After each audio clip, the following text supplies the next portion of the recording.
give you a little bit of a snippet about what my school district did under this idea called the will to transform and the action to succeed. We actually started out with this idea, the will to transform our district, because we're a low-performing district according to test scores, but not in general. And this is what I believe is what Vince Lombardi says: the difference between a successful person and others is not a lack of strength, it's not a lack of knowledge, but it is simply a lack of will. The will to say, I will make this happen. Doug Reese even says it in his book. We know what to do. The only question is whether the leaders and policymakers actually have the will to do so. So when we opened school last year in 2010, I said, it's not about being different or better. It's not about doing more of anything. It is about a complete transformation from what we are to what we should be. The beautiful expectation I have of our students. So this is what we look at every day. This is the picture that I remind my staff every day. It's not this one from the Los Angeles Times. This is the one where we intend to be. This transformation for my staff, though, they said, you know, Dr. Lake, what are we supposed to do? People are beating us up. We were beat up in our own hometown newspaper so bad that my staff felt like they couldn't get out of it, that they could not figure out how do we make this transformation because everybody says how terrible we are. So we decided to start with math. Who owns math in our school?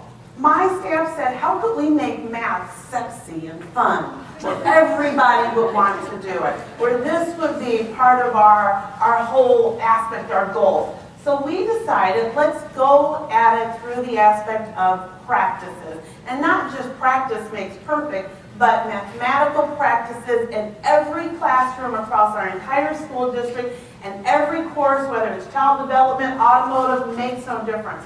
So we embedded our practices in our lesson plans.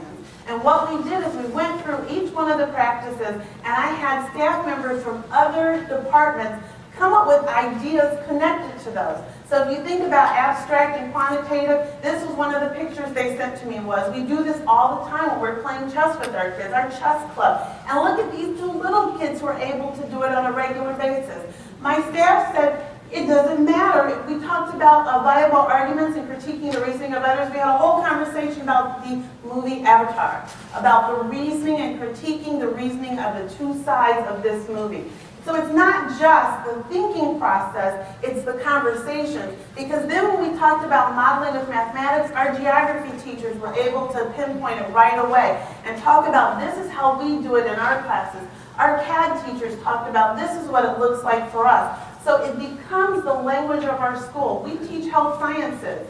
I cannot tell you how excited I was that my health sciences teacher said, it's really important to use the right tool in surgery. I concur with that wholeheartedly. But think about the language that we're now embedding. Attend to precision. This is our automotive department. They thought it was interesting if we could talk about cars jumping over other cars for some reason. I didn't want to participate in that conversation, but that's okay.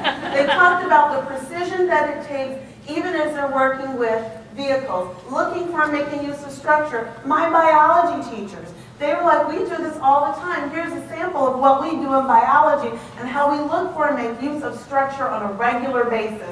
This is now becoming the language of our whole school. This, the last one, express regularity and repeated reasoning. Somebody was talking about, you know, if you jump off the bridge and you tell everybody else to jump off the bridge, we came up with this picture, and we talked about, is that a really good repeated reasoning? But here's the question, where are we right now? Because in our school district, this is completely transforming what our classrooms look like. Every classroom now has posters that talk about the mathematical practices. It makes no difference which class you're in. How do we do it? We got everybody together by subject areas. We went over the practices and we came up with examples of everyday life, and I showed you some of the pictures. And then we picked lessons by subject area that can apply to at least one of the practices, and then they shared that out with their colleagues. This is, though, the biggest part for us. We knew what to do, but the question was, do we actually have the will and the stamina to do it and make it happen?